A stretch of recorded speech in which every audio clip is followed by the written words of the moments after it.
Sometimes, it doesn't hit you all at once. Loneliness doesn't always arrive with tears or empty holidays. Sometimes, it comes in quiet moments, the sound of your own footsteps echoing in a hallway where laughter used to live. Sometimes, it's a cold cup of coffee poured for no one. An empty chair across the table. The realization that an entire day passed and no one said your name out loud. It's not that you're unloved. It's not that people don't care. But life moves fast. And somewhere along the way, you stopped being included in the rush. You're still here, still breathing, still thinking, still remembering. But it can feel like the world has slowly forgotten that. And that kind of loneliness, it doesn't shout. It sits quietly beside you, day after day, and makes you believe that maybe this is just how it has to be. But I want to tell you something, gently, but firmly. It doesn't have to be. And that's why I'm here.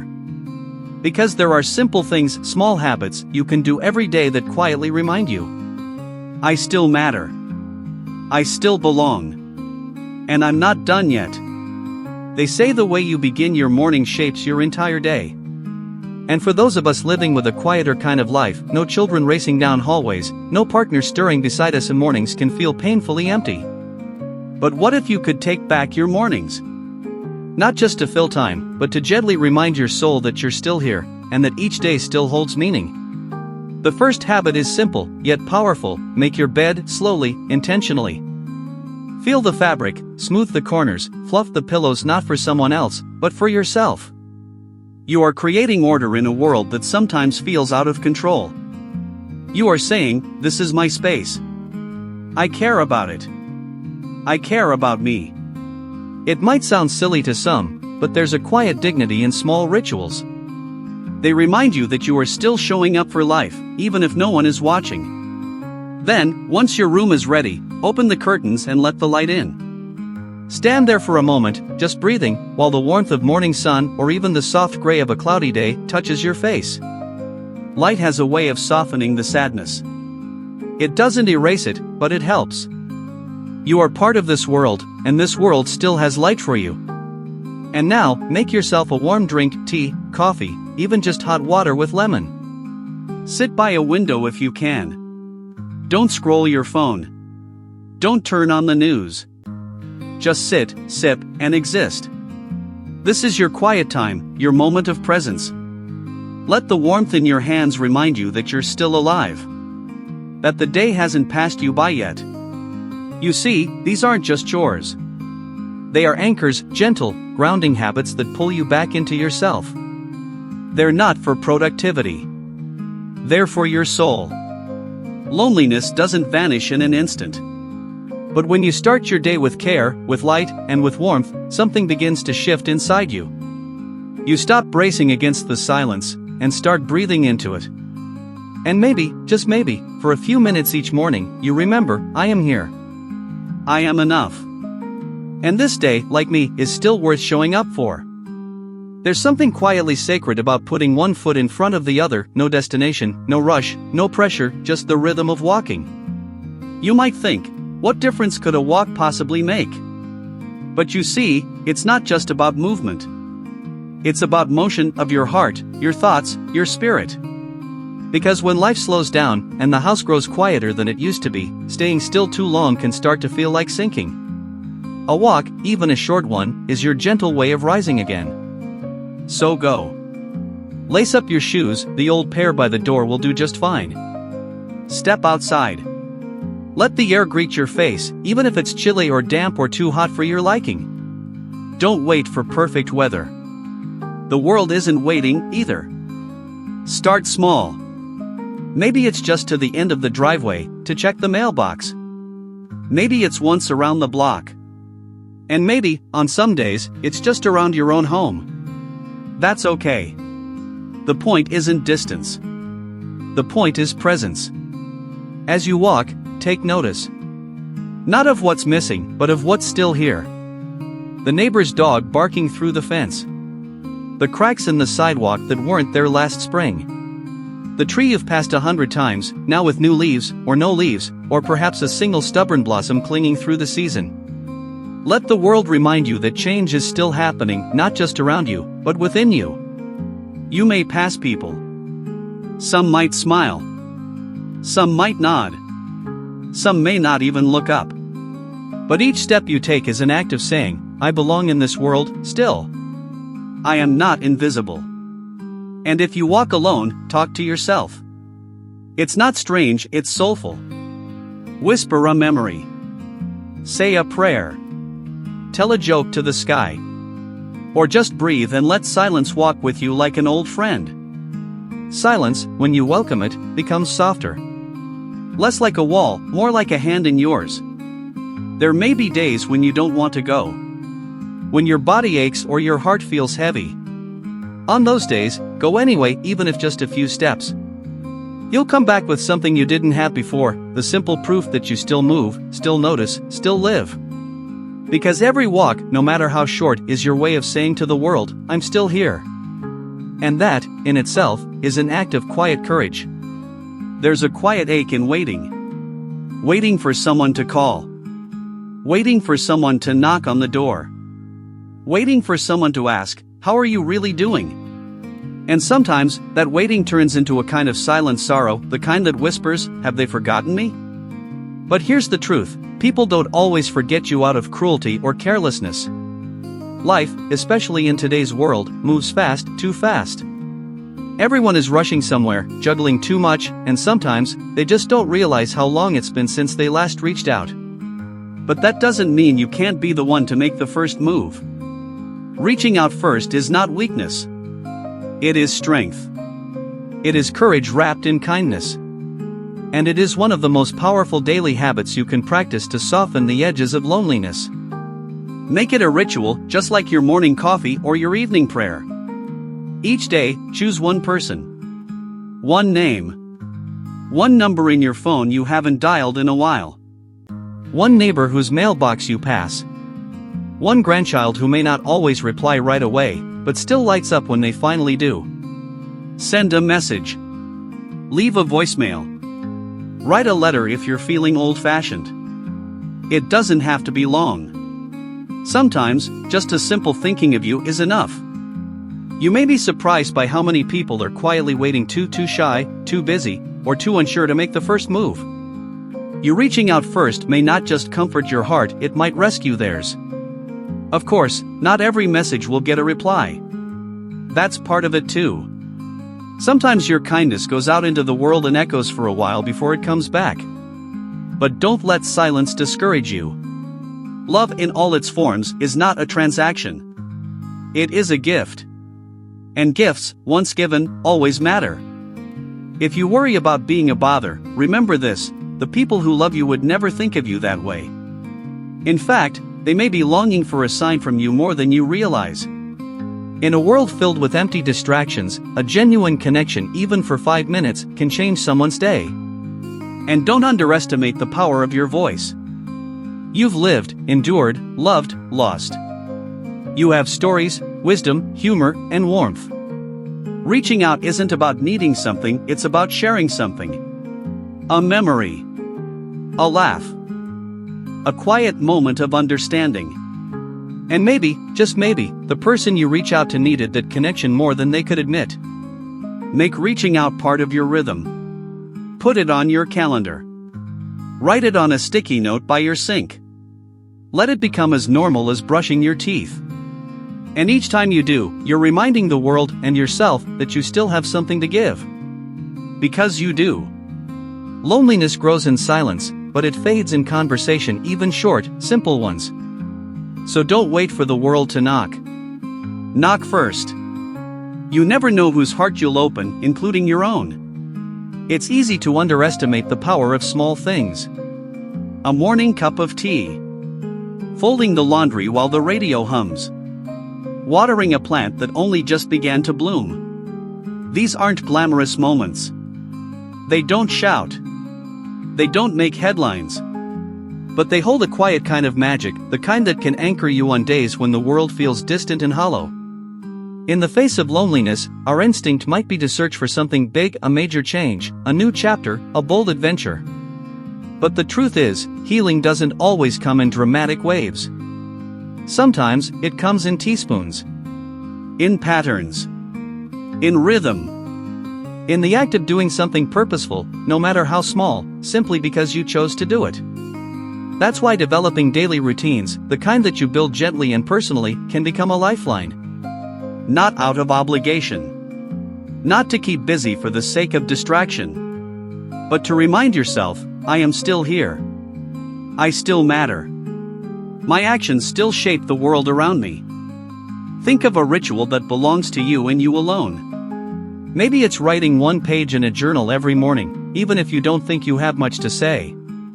Maybe it's sweeping the porch while watching the birds gather in the early sun. Maybe it's lighting a candle each night and taking 3 long breaths, not to perform, not to impress, but to simply be with yourself. There's a kind of beauty in repetition, in touching something familiar each day. Routines give shape to time. They let the hours stretch in a way that feels gentle, not empty. And over time, they create a sense of control, a reminder that even when the world feels uncertain, this you can choose. This you can return to. Many people believe that routine makes life dull. But in old age, the opposite is often true. Routine can be the thread that stitches meaning into the days. Especially when you live alone. Especially when the phone doesn't ring as much. These rituals become your companions. Your structure. Your quiet celebration that the day still holds possibility. Start with one small act. Set your bed every morning, not because someone will see it, but because you see it. Prepare a favorite breakfast and serve it on your nicest plate.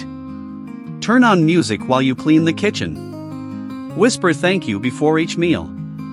These moments add up. They carry you. They whisper to your soul that life still moves forward, and so do you. Loneliness thrives in disconnection, in days that feel unmoored. But routine? Routine is a rope, something to hold on to when you're drifting. Something that says, you still have a place. You still have rhythm. You are not invisible. And as you commit to these little moments, they'll begin to greet you back. The tea will taste warmer. The sun will feel softer. The silence won't sting quite as much. It's not about filling time. It's about honoring it. One small act at a time. There's something sacred about movement. Not the kind that requires speed or strength, but the kind that gently reminds your body it's still alive. It could be as simple as stretching your arms above your head first thing in the morning. Or stepping out onto the porch and letting the sunlight kiss your face. Or taking a slow walk down the block, even if you've walked that path 1,000 times before. As we grow older, the world tells us to slow down, to take it easy, to rest. And yes, rest is important.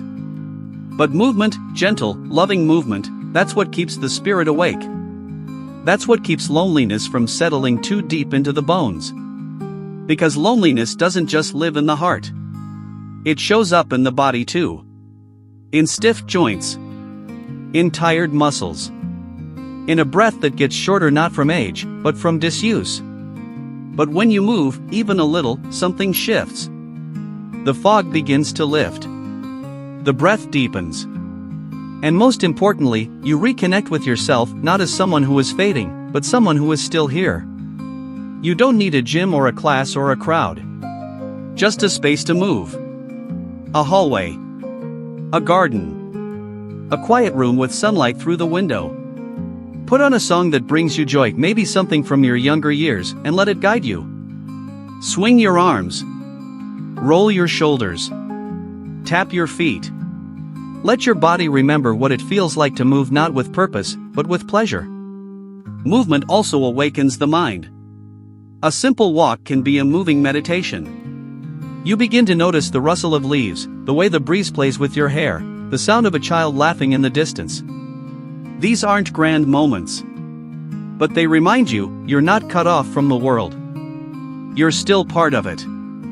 Your feet still touch the same ground. And when you move regularly, even if it's just 5 minutes a day, you begin to feel more capable. You sit a little taller. You breathe a little easier. And slowly, without realizing it, the sadness begins to give way to strength. You begin to trust your body again. You begin to look forward, even just a little. It doesn't matter if your steps are slow. What matters is that they're yours. That you chose them. That each movement is a quiet rebellion against the notion that age must mean stillness, or that loneliness must mean isolation. So start simple. Take a few steps during your favorite show. Do circles with your arms while waiting for your tea to steep. Stretch before you sleep. These aren't just exercises, they're daily declarations. I am alive. I am moving. I still belong here. Loneliness can freeze us. But movement thaws. It breathes warmth into the cold corners of the day. And with every gentle motion, you whisper back to the world and to yourself that you're still part of it. Some of the loneliest days aren't the ones spent in complete silence, they're the ones where we speak, but don't feel heard. As we age, conversations can become fewer. Friends move, children get busy, and those we used to call daily, well, sometimes they're no longer here. But connection doesn't always come from long talks. Sometimes, the briefest exchange, a smile at the grocery store, a kind word from the mailman, a short call with a neighbor, can make all the difference. What matters is meaning. Not length. Not frequency. Just depth. Just heart. You see, loneliness isn't always about being alone. It's about feeling invisible. Like no one really sees you anymore. But the truth is, you still have so much to offer. A lifetime of stories, wisdom, humor, love. And sharing just a sliver of that, even in passing, brings light not just to you, but to someone else. So start small. Say hello to someone you normally pass by. Compliment the young cashier's necklace. Ask your neighbor how their garden is growing. You'll be surprised how many people are craving connection too, even the ones who look busy or distracted. We all carry something we wish we could share. You could be the one who makes sharing feel safe. And if you have a friend or family member who calls now and then, don't rush off the line. Let them tell you about their day. And when it's your turn to talk, tell them something real. Not just, I'm fine. Share a memory. A thought. A feeling. Let them see you. And if the people in your life are few, don't be afraid to find new ones even at your age. Local community centers, libraries, senior groups, they exist for a reason. Not just to keep people occupied, but to keep hearts connected. You're never too old to meet someone new, even if that someone just becomes a once-a-week companion to chat over coffee or trade books with. One kind, sincere exchange a day, that's all it takes to remind you that you are part of something. That your voice still matters. That someone, somewhere, is glad you're here. So don't underestimate the power of a simple conversation. Even if it lasts just a few minutes. Even if it's with a stranger. Because in that moment, you're not just talking. You're being seen. And in being seen, we begin to feel less alone. There's one thing that softens loneliness more deeply than anything else. And that is purpose. Not a grand mission. Not some big goal. But the quiet, steady feeling that your presence still matters. That your being here, today, in this world, still makes a difference. Purpose doesn't have to mean saving the world or running marathons. It can be something as tender as tending to a plant and watching it grow. Feeding the birds in your yard. Calling someone who needs to hear your voice. Writing down stories for your grandchildren so they'll know who you were.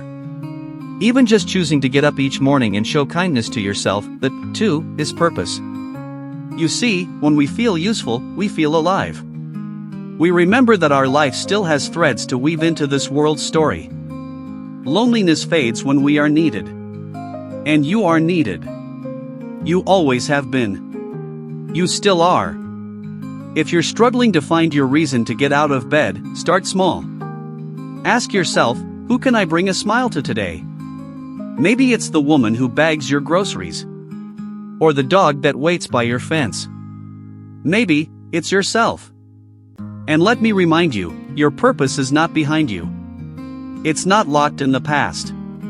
It's here, now, in every breath, every act of kindness, every choice to stay open, even when it hurts. You are not invisible. You are not finished. Take one step today. Do one thing with intention. And you'll find that even in stillness, even in sorrow, you are building something, a life of meaning. A life that echoes. If this message spoke to your heart, I hope you'll stay with us. Leave a comment if something resonated with you. Share this video with someone who may need it. And if you haven't already, subscribe to this channel, not just for the content, but for the community. We're walking this path together. Until next time, remember, you are never truly alone. And your story is not done being written.